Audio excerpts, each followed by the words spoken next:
Good morning, everyone, and thanks very much for welcoming me to the conference today. My name's Jeanette Elsworth, and I am the Chief of Communications at UNDRR. I'm joining you from Brisbane. We're currently here for the Asia Pacific Ministerial Conference for Disaster Risk Reduction, so apologies for the hotel background. So I wanted to talk to you today about the importance of no natural disasters in communications and in the UN rhetoric more widely.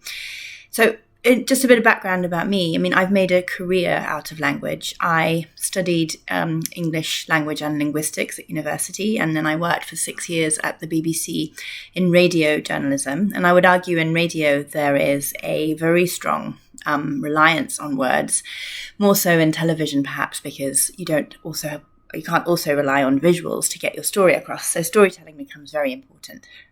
And then for the last 12 years, I've been working at the UN in various different capacities on communications.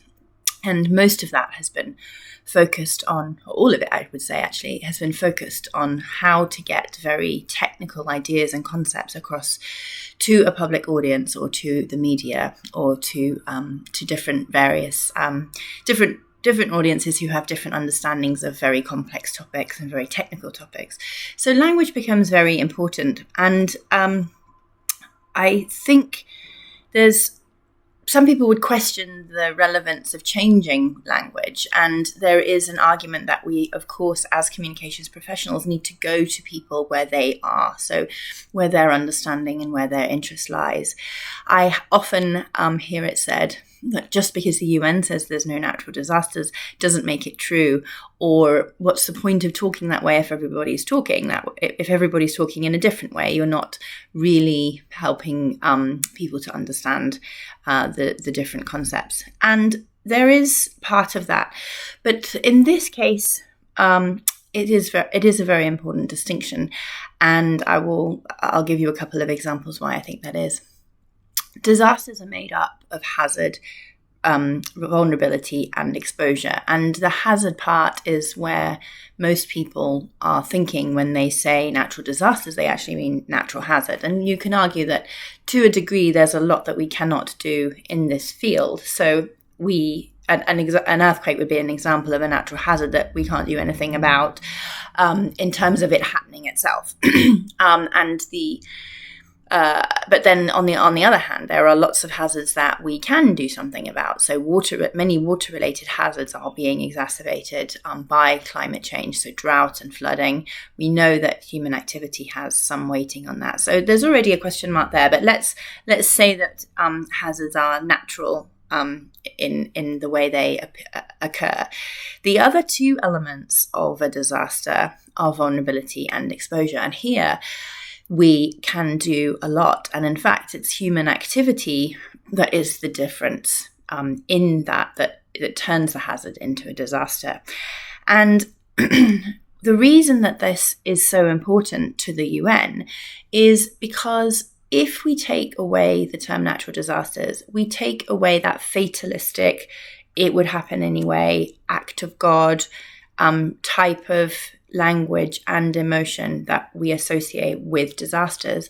And instead, we take back the sense of agency and we admit that there is something and there is a lot that we can and should be doing about disasters from even occurring. So in that respect, it's an extremely important distinction because we change the rhetoric away from something that allows people, member states, governments, private sector companies to remove or take away their responsibility of the actions that they take in the creation or the exacerbation of a disaster. I'd like to give you another example of where language was really important. A few years back, The Guardian, the newspaper and media outlet in the United Kingdom, they made a conscious decision to change their language from around climate change to use the climate emergency and the climate crisis. And this was a specific editorial decision that they took, and it was covered in the media. And from that moment on, the language that The Guardian was using was only climate emergency, climate crisis. And it actually had a huge, profound impact on the way the rest of us speak about disasters, including the United Nations. We very much changed our rhetoric at roughly the same time. The other outlets like the BBC started to follow suit. And in fact, the Secretary General of the United Nations, if many of you probably follow his words on this topic, but he speaks very strongly on climate, the climate emergency and climate change. And I think when you have a growing body of professionals speaking in similar language and using similar terms, then you really can push for change and for action in an area. So for me, this is an area where communications can play a huge role. And that brings me to the last point that I wanted to make, which is very much around the role of media in disaster prevention. And that is the media as a stakeholder. And the Sendai Framework for Disaster Risk Reduction, which is UNDRR's blueprint that all the member states agreed to, is a blueprint for preventing disasters and building resilience. And it very clearly, it says that the main responsibility falls with member states and governments, but we also, everybody has a role to play in disaster risk reduction. And it actually specifically outlines the media as a stakeholder. And if we think about the role that the media play, mostly media very, very well, usually, and very, very energetically cover disasters after their impact. But we are trying to move to the point where media also covers prevention, DRR activities, solutions, and an understanding of all the action that happens in between disasters, which contribute to the disasters or otherwise. And this is where, and then hold people to account. And this is where the role of the media is a stakeholder as opposed to only an information gatherer and disseminator. And for UNDRR, that's extremely important because we don't believe that we can do this alone. The risk is everybody's business, and we need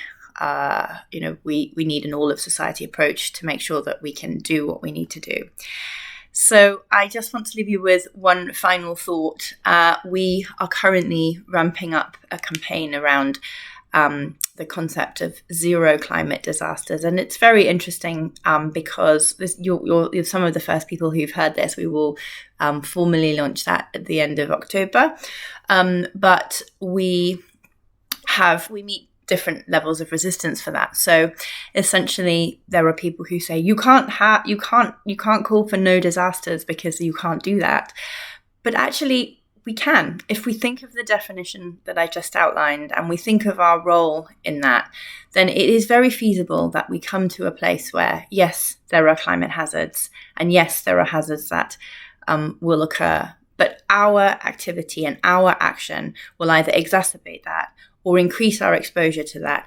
And the UNDRR is pushing for a world where disasters don't have to devastate, and nobody is impacted by disasters because we've taken the necessary prevention, we've built our resilience over time, and when hazards occur, we're ready and we're prepared to mitigate the impacts of those disasters.